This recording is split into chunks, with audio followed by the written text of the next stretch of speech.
I don't know how to say this nicely, so I won't. If you have nothing nice to say, don't say anything. My mom always taught me that. I have to say this. There is something about a man over the age of 30 who wears a backward baseball cap. I don't know what it is, but 9 times out of 10, the guy's about to give you some unsolicited advice. He's going to park like a jerk or say, I work hard, play hard, like it's 2007. Grow up, turn your ball cap around, or take it off and comb your hair. I don't know what it is. They always seem to be jerks. And I'm sure there's some nice people out there. Backward ball cap jerks. I don't know. Like, listen, if you're over the age of 30 and you're rocking the backwards hat and you think you might be one of the nice ones, I'm not saying you're the problem. I'm just saying if there's a line at the golf course or the bar patio, I already know who's going to start the drama. Yeah, that's right. It's a stereotype, but for the most part, it's true. It's science. It's your science. This is Taming the Hustle. Or something of the sort. Everybody wants a piece of me. I'm a lonesome man making history. They say we're all just raindrops in a stream.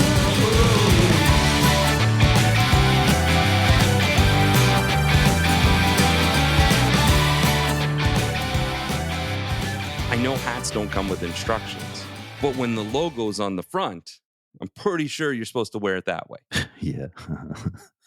The only exception that I would say to that are like If you're welding, yeah, you're a baseball catcher. you're a welder and you're about to weld You know? something. I've seen surfer bums out in the Okanagan that they're super chilled. They got the hats backwards. They got fucking long hair, super laid back. Not all of them are assholes or jerks. My favorite is when someone cuts me off in traffic and then you line up with them at the light and the guy's head is tilted forward so much because he can't rest his head back on the headrest because the ball cap is in the way. Tell me how you really feel. I'm not going to tell you what happened to me this morning, but it involved a guy with a backwards ball cap hat. Oh, there you go. I don't spare me. All right, let's talk about something that I call the strategy spiral. Okay. That's very similar to what I'm talking about today. So please enlighten me. I know hopefully mine's not about financial planning because if so, I'm screwed. I don't know what I'm talking about. Mine is. I'll help you recover. Okay, perfect. So mine, the strategy spiral is about how one great idea can fuel 5 more. Okay. Anytime I do a consulting session or meet with a client for the first time or do a talk, I get asked the same thing over and over and over again. And basically, it's business owners at some point put all their efforts into creating one amazing piece of content. Maybe it's a blog post, maybe it's a reel, a newsletter, a TV commercial, whatever. It's their thing. It's their thing. Their one thing. They're so proud of it. They've worked hard. They spent a bunch of money and time on it. Then it's out in the world for a couple days and it just kind of disappears. And they're left wondering, why is this piece that took hours upon hours to create? Or days and weeks and months. Yeah, and it's just nothing. Like the question I get is, now what? Like people barely notice. What do I do? So today we're flipping that script because here's the deal. We're flipping it like a ball cap. That's it. We're going to flip it like a ball cap, but the non-asshole jerk way. No, you're putting the ball cap Back in front. Yeah. Forward ball cap wearers. Exactly. This is for forward ball cap wearers only. But here's the deal. Great marketing ideas don't have to be a one and done. In fact, your best ideas should spiral out into more reach, more formats, more value. And one idea becomes 5 if you know how to expand it. It's no different than us as human beings. We continue to evolve and try to become better people. Exactly. And continue to learn. It's not like you have one little recipe and you sit on it for the rest of your career. That's fuck. If that's what you think, that's very false. You're setting yourself up for failure. And some people preach that, though. Is that wine that you're drinking there? Or is that fucking grape juice? It's tea with honey in it. Boring. I thought you were getting juice during a podcast. I love it. I wish. Maybe, I guess if I was, this would be a little more interesting. Okay. Now I forget what the hell I was talking about. Just sitting on one idea forever, thinking it's going to be like the be all end all. That's the crazy part is people do it. And then when they don't have success, they blame other factors. So let's get into this strategy spiral and how to turn that one great idea into a ripple effect. The first is to start with a core idea that has layers. This is so key. Don't try to build 5 ideas from something that's flat. Pick a topic, pick a story or a message that has a little meat to it. Something that could work as a post, but also has enough depth to be turned into a reel or a visual or a podcast, even an email campaign. Peel your onion. Peel your onion. Exactly. So let's say you run a local bakery and you post a photo of grandma's secret cookie recipe. And I've seen this before. That's great. And I watch them and they say, now what? What do I do now? We'll spiral that out. Do a video tutorial about making grandma's cookies. Have a story post about how it came to be and where the old recipe cards came from. Do a video of grandma eating. If she's alive, if she's dead, Don't feed her a don't cookie. go to the graveyard and do a cookie video. If grandma got run over by a reindeer, don't feed her a cookie and That's make right. a YouTube video out of it, please. But do a short TikTok. Again, not at a graveyard, but maybe it's with baking fails. You tried grandma's recipe for the first time and you got a bunch of eggshells in the flour or whatever. Design a carousel breaking down the baking tips step by step, whatever it is. That's one idea multiplied into many things. I love it. But here's the secret is to change the format, not the message. That is very wise, Darryl. Honestly. Thanks. I got my wise cap on the right way today. Hey, wise guy. People consume content differently, right? Some love videos, other are email readers, some are addicted to Instagram stories. Don't rewrite your idea, just repackage it. That same advice post, turn it into a short video. Then pull quotes from that video and use them on graphics. Then expand that into your newsletter. If you have a podcast, bring it up in your podcast later on. It's not repetitive. It's reinforcing. And your audience needs to hear these things more than once before it sticks. And I've said this before. That message stays the same, but the media changes. You're absolutely right. I mean, and that becomes your brand, right? Exactly. When you develop a brand, you have to have a consistent message. So Yes. your message isn't changing. It's just the way you're delivering it. Yeah. And it's not repetitive. It's reinforcing it, Right. right? Your audience needs to hear things more than once before it sticks. Repetitiveness is reinforcement and it's necessary for proper branding. Exactly. I think. I mean, look, we're in everybody's face about our brand. Yeah. Live well today while planning to live well tomorrow. Look at how the early days, how hashtag call René took off. We weren't being repetitive about hashtag call René. We were reinforcing. Exactly. We use it in different medias with the same message, but again, a different format. Yeah, absolutely. So the next is to build systems so you're not starting from scratch every time. This is where small businesses burn out, constantly creating something from nothing. Reinventing the wheel is exhausting. Oh, it's exhausting. But if you've got a strategy for spiraling your content, you always know what's coming next. Having one big idea per week, and I know I'm a broken record on this, but schedule it and break it down into smaller pieces, like 3 smaller pieces even. Assign each to a format. Maybe it's a reel, maybe it's a blog, whatever it is, schedule it out. That's your content engine and it runs smoother. Exactly what you said, reinvent the wheel on Monday morning. Yeah, especially when it's a hamster wheel. That's really exhausting. Exactly. Oh, I've lived in one of those. It's not pleasant.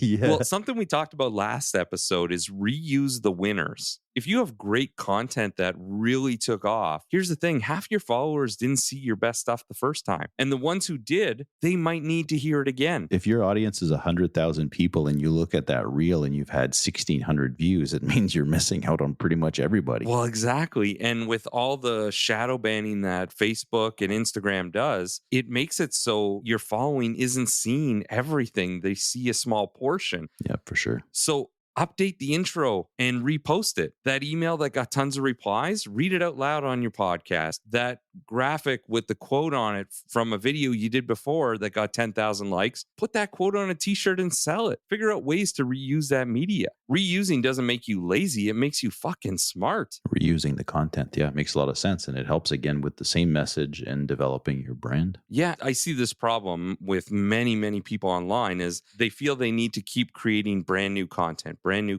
new ideas, fresh ideas, which in a way, yes. But at the same time, if stuff is working and that's what your clientele wants, feed that to them, right? 100%. You don't need more content. You need more impact from good content that you already have. Mr. Miyagi of marketing. Well, we wax on and wax off all the time in our office. So you have no stress in your life. That's it. My forearms are huge, though. Your forearm. My forearm, yes. Yeah. Oh, that went dark. I love it. Oh, man. All right. This topic isn't a long one, but it's an important one. There's some very good points, by the way. Thanks. So here's my challenge. This week, take one thing you've already made, something you're proud of, something that seems successful on Instagram or Facebook or an email, whatever it is, and spiral it out. 5 new ways to share it, 5 new places to put it, 5 new chances for your audience to fall in love with what you do. Because marketing doesn't have to be a grind. It can be a ripple effect, a snowball, a spiral. The snowball effect. That's my topic. But I don't have a challenge for anyone. You get a lot of challenges on our episodes lately. I like it. I love the challenge. That's my fun part. Yeah.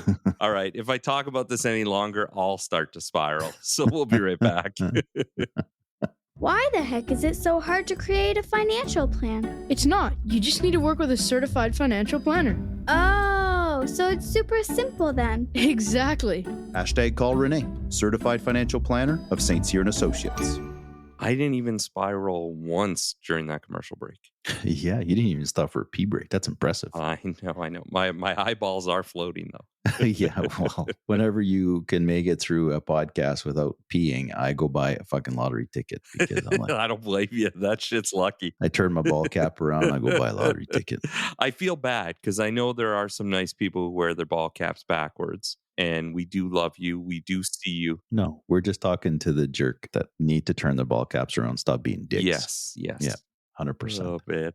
So I stole a bit of your topic today about snowball effect. So what's Yeah. Well, what did I do? You didn't steal the topic. Okay, good. But not really. It's spiraling, snowballing. Phew. It's great, man. It fucking goes hand in hand. It's awesome. Yeah. So this is something. So I'm going to share one of the strategies that we implement as part of our financial planning process. This is like pulling the curtain back here. We're sharing some secrets. Nice. Well, it's not secret to our clients because we talk about this strategy with every one of our clients that we work closely with, is the snowball effect to debt elimination, right? Okay. Not much different than, what we've done with your situation and pretty much every other client that we work with closely. So let's say you have a $10,000 net cash flow. So that's after your mortgage payment. That's after all of your payroll deductions, your income tax, you're netting 10 grand, which is what your lifestyle is costing you. So we call that cash flow essentially. But on top of that, you have a $2,000 a month mortgage. Okay. And you have $1,000 a month worth of other debts. Let's say it's a boat or a camper or a cottage or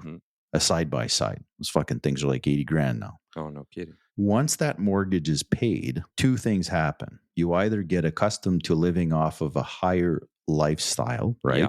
So now all of a sudden your cash flow is $12,000 a month, or we make the conscientious decision to apply the $1,000 to other debt or to reinvest it.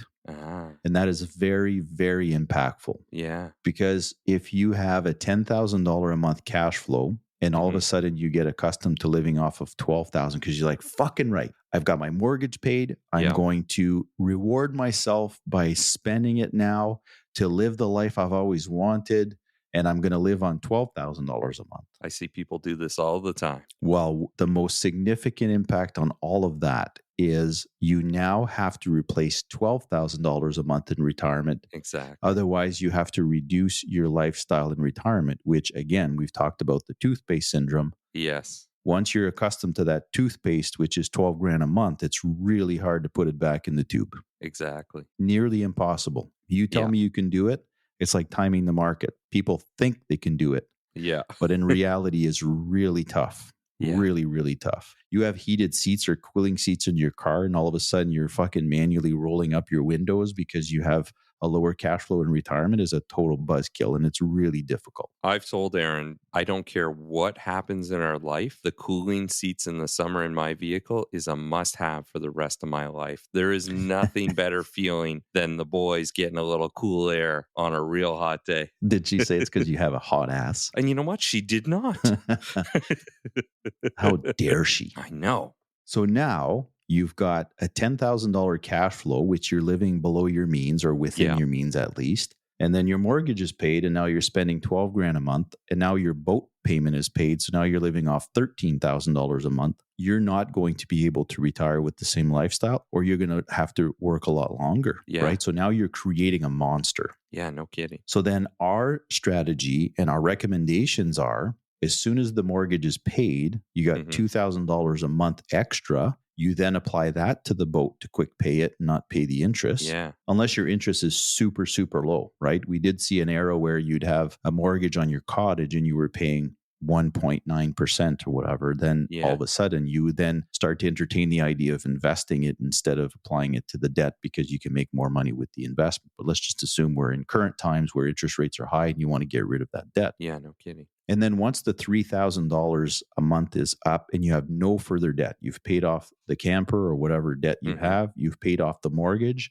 then you take that $3,000 a month and you reinvest it into either your RSP, your TFSA, your non-registered investments, whatever vehicle is most appropriate from a tax perspective to try to close the gap on your retirement income plan. So if you have a shortfall, it's going to help close the gap. If you don't have a shortfall and you're fully funded, it gives you a bit of a buffer in the event that you would decide to retire a bit sooner, or that you live longer than anticipated, or that there's a hiccup in your retirement where you need to have, some special renovations because you're now in a wheelchair and you want to stay in your home, or you're super healthy and you decide you're traveling and you love traveling and you travel more than anticipated. So all of that will give you a little bit of an extra cushion in the event that things go sideways. Like we talk about pivoting lots lately, is we have to be ready to pivot if things don't turn out as planned, because there's no such thing as a perfect plan, because then life unfolds and we have to deal with it, right? So if you're right down to the last penny, it becomes stressful, not only for you, but for us as your advisor. If we have every penny accounted for the success of your plan, it becomes really stressful because we then don't have the flexibility to account for changes in returns,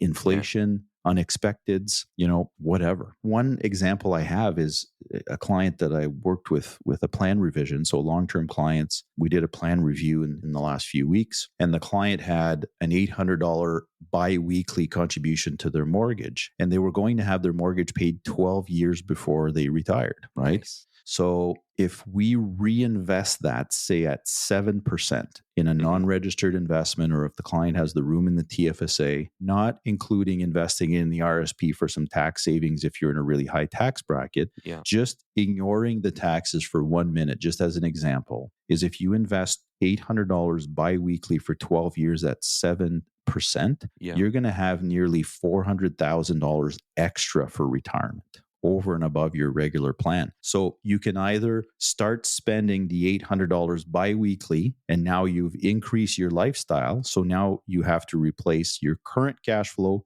plus $800 bi-weekly, or you reinvest it, maintain the same lifestyle, and you grow an extra $400,000 in your portfolio for retirement, either to help close a gap in some shortfalls of yours or give you the ability to have some flexibility for some unexpected changes like early retirement. I feel like this goes back to our imaginary topic last episode of what would it be like if you could retire between the age of 20 and 65 and then work your ass off after 65. This is the case. You spend all this money that you're making now, and then when you retire, you need to work. So it is possible to do it. Except you may be working at Walmart as a greeter. Exactly. That senior that's working at Walmart as a greeter is either A, looking for a social life. Yes. Right? Which is music to my ears, because you continue to contribute to society and you're doing something good and you're doing something fulfilling for yourself. But that poor bastard that's doing it because he had to, because he couldn't control his cash flow and his saving habits, is really bad. Sorry, I had to make fun of that for a moment. So to reiterate, it has a double effect. If you do not save that mortgage payment, or you apply it to other debt and you get used to spending it, you're going to have a higher cash flow with less resources. But when you have the discipline to reinvest that mortgage payment into other debt, or to reinvest it, again, you're maintaining the same lifestyle, so nothing's at risk. You're saving more money and you're closing the gap on any shortfalls in your retirement income plan, and you're reducing stress, man.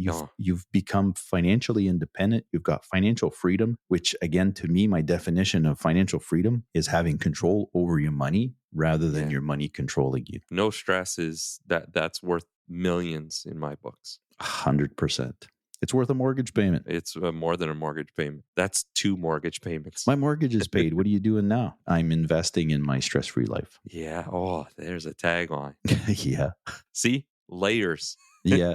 Fucking onions, man. But we're sweet onions. Yes. Yeah, definitely. Nothing strong and bitter like a red onion or something. No, we saute nice. You know what? I think this topic is so important. And I agree with you. It's like you don't want to become dependent on this lifestyle you create by constantly spending money. As your payments go down, you spend, spend, spend. And then when you retire, you're stuck with the money you have and you have to decrease your lifestyle because there's nothing worse. But I will say I was a little sad because I thought today when you said, I'm going to talk about the snowball effect and how to reduce debt, I thought like you were talking about my kids moving out. Yes. I thought that's where we're going with this, but okay, whatever. You do you. Hey, prom just happened for you, man. It's just around the corner and it's going to be one of our not so distant future episodes, I'm sure. But how many times, dude, like we've had these conversations about, people living above their means and stuff. But how many times have I come across someone that has like a $250 a month, 7-year or 15-year boat payment. And when the boat's finally paid, they're like, oh, what else could I buy now for that same amount? And then they buy a fucking sled. It's just like, you're just so at the mercy of debt. Like just live below your means for a while so that you can get accustomed to living that lifestyle. I feel like this is a Marie Kondo Netflix type style documentary that we should be shooting, that is to reduce debt instead of clutter. Darryl, I live my own life and not for a moment do I try to keep up with the Joneses. There is no shame in living within your own means. There is no shame in that. Just do you, man. Yeah. Don't keep up with the Joneses. You are the Joneses. Yeah. Wax on, wax off. We'll be right back. Paint the fence. Paint the fence. How much does ESG investing cost? It costs everything. What? It doesn't cost more. Yeah, but by not investing responsibly, it costs the world everything. Be responsible. Hashtag call René, responsible investment specialist of St. Cyr and Associates. I got tea with honey and ginger ale. Oh my God. You should have definitely put like some brandy or some whiskey or cognac or something in your tea. I know. You know what? I haven't been drinking at all. Like I haven't drank since New Year's. That's why you're so fucking miserable. Fuck. You notice I barely text you anymore? Like, I don't even want to be in this guy's life. He's fucking miserable. I'm trying to get healthier and lose weight. My mom says if you got nothing nice to say, don't say anything. You just need to start drinking again. All right. Today, we're going to talk about something that's ridiculously simple, but it's low-key, life-changing, and that's giving compliments. Oh, yeah. That's an interesting one. Yeah, it sounds basic, but stick with me for a second because we're going to get into how small, kind moments can snowball, see, I'm stealing that word again, into something bigger. Thief. And this is about how kindness, like real intentional kindness, not the bullshit stuff, but the real intentional stuff can start a chain reaction that doesn't shift somebody else's day, but yours too. It's funny. As soon as you said compliments, I immediately went to the backwards ball cap type guy that would give you a false, like fucking sleazy compliment. Yes. I'm guessing that's not what you're talking about. No. Oh, you have a really nice short skirt. Exactly. Something very bro-y. That's a genuine compliment, but inappropriate. Yeah. But then there's also not genuine compliments that are appropriate. Oh, exactly. But, and we've talked about this subject before. And honestly, the more and more I watch our society function or lack thereof, I think it's an important topic. And again, it's not about being fake like the backwards ball cap guy or buttering people up just to get something. It's about that kind of authentic connection that happens when you just notice something good about someone else and you say it out loud, right? We had guests stay with us for a few days while we were in Kelowna, and we were out, we'd go to coffee shops, we'd go to wineries or whatever. Yeah. And I kept getting chirped that I was kind of talking and making connections with people everywhere I went. Like it was a bad thing. I'm like, fuck, I connect with fucking everybody I cross paths with. And it's with genuine compliments. It's really funny that you bring that up. Like just a couple days ago, there's a little place in Lake Country. It's called Lake Country Radio Cafe. Oh, nice. And I think you and I went a couple years back. Anyway, young girl, just a fucking summer student, probably younger than my own kids. She's there every day making this cup of coffee. And I said, I've tried most of the good, reputable coffee shops in Kelowna and Lake Country. I said, the coffee that you just made me is my favorite cup of coffee. And it just she just fucking loved it. She fucking lit up, but it was also true. I wasn't just fucking saying that. Yeah. Like I went there 3 times in a row, made a dynamite coffee, like just the perfect oat latte. Nice. But you create a genuine connection there because she remembers me going in now and she knows who I am. Exactly. So the humanizing factor that we preach all the time is treating people like humans and making yourself human, just being at the same level with people. Right. Yeah. And making it less transactional. Like, I'm not just buying a cup of coffee, I'm buying an experience. Well, sometimes you got to share that you're having a good experience. And by way of compliments, like you say, that not only do you make their day, it fucking feels good to be nice to people. Yeah. And people are starving for validation, even if they don't know it. 100%. Like, here's the wild part. Most people are walking around with a million little insecurities on loop in their head. Like, am I doing enough? Do I look tired? Is everyone secretly judging me for forgetting my friend's birthday? Whatever it is, you have these insecurities. So when someone actually pauses and says, hey, I really admire how calm you are in meetings, or that color looks amazing on you, or this is the best cup of coffee I've had, it hits way harder than you think. 100%. I feel like I've got a solid level of confidence, but I'm, from my loved one especially, I'm always looking for validation. Yeah. Because I try to be as selfless as possible without doing it purposefully. I wanted to do it genuinely, but you also look for validation from the ones that you love most to make sure that you're having that impact in their lives that you're looking for. Exactly. Meg will say, well, I don't need validation like you do, but I fucking give her the validation. Yeah. Right. So she doesn't feel like she's lacking it because she gets validation. Exactly. But I could just imagine, like any other human being on the planet, if I stop validating her worth and the importance of her in my life, that she would miss it. Yeah. Well, that's the thing. When you're getting it, you don't notice it's I don't there. care who you are. We're all secretly or subliminally looking for it. Yeah. And that one compliment might be the nicest thing you've heard all week or maybe all month. And you just became the person who helped someone stop spiraling. Snowballing. I Holy know. fuck. But that's the thing, like, even if it's for a minute and you've helped somebody just because of a nice thing you said, even if you don't know it, that makes a world of difference. But the best part is you never really know where that compliment goes next. And you kind of laughed about the snowball spiral. So let's talk about the snowball. You tell the cashier at the grocery store that her nails are incredible. And maybe she makes the next person in line smile because now she's on another level of feeling great. And maybe that next person decides not to yell at their kid in line because the cashier made her feel great. 100%. And maybe that kid goes home and hugs mom for no reason because mom was nice at the grocery store. 100%, dude. Dude, we were at fucking Cactus Club the other day. The hostess was just this young girl. Like, she had $1 million smile. I said, never stop smiling, man, because you shine like a light. She's like, oh, really? No one's ever told me that. Oh, that's amazing. We went to sit down and I could tell she was just smiling the whole time. And when we left, she had this $1 million smile on still. Look at all the people that she would have served after us. Exactly. And be in a better mood because of that genuine compliment, because it was true. She had $1 million smile. When you didn't just make her feel good, you started that ripple effect. Yeah. And it cost nothing. Nope. This kid had a mouthful of chiclets. I was like, whoa, I wish I had that smile. 99% of the time, you'll never really know the full effect of what that one compliment is, but it's happening. It's quiet. It's powerful.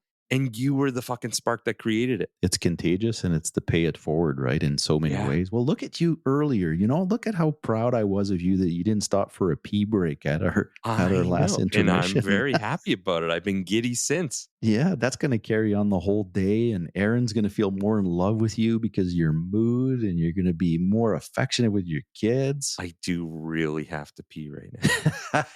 I'm not going to lie. I've been holding it since you said it because I wanted to make you feel good that you said that. I take it back. Be shitty to everyone around you today. Look, I'm not saying compliments are going to fix the world, but they can fix a moment. And sometimes that moment is exactly what someone needs. It hurts no one to be nice. No. And a compliment does go a long way, but just be sure it's genuine and it's not creepy. Exactly. So here's your challenge. I know I love my challenges. Yeah. Give 5 compliments this week, but real ones, not just nice shirt, but specific, meaningful stuff. Tell a coworker you appreciate how organized they are. Compliment someone's storytelling. Tell your kid they're brave for trying something new. No strings attached, no follow-up needed. Just drop good into the world and let it do its thing. Yeah, absolutely. If something we said got your wheels spinning or just made you laugh while folding laundry, then we've done our job today. Make sure you follow us on Spotify, Apple Podcasts, or wherever you get your podcast. And if you want some more chaos, hit us up on Instagram. Thank you so much to our listeners, by the way. We've been getting so much great feedback lately about our episodes that it's no really kidding. heartwarming that you guys are listening in and that you're seeing value in the topics that we They're discuss. giving us compliments. It's making us feel good. We're talking about compliments. It's the spiral It's the effect. snowball effect. We'll see you next time. Ciao.